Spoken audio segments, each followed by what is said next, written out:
Good afternoon everyone. ভাত পানী খালে নাই আপোনালোকে? মই এতিয়া খাবলৈ গৈ আছোঁ। বলকচোন আজি কি আছে ভাতৰ লগত চাওঁ।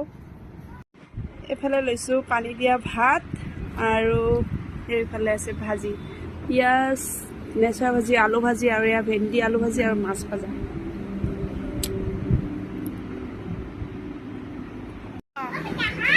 আৰু খাওঁ এতিয়া মজাকৈ। খালি ভাজি আৰু ভাজি, চাটনি মাটনি একো নাই, কিন্তু চাটনি নাই মানে খালি ভাজি, মাছ ভাজি, ভেন্দি ভাজি, নেচা ভাজি।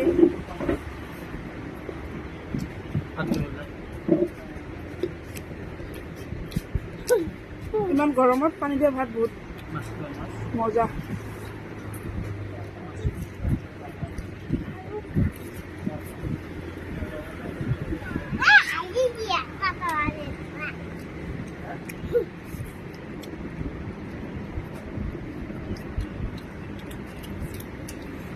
আজি গধূলি কিবা বনাবি, কি বনাবি? আলু পৰঠা।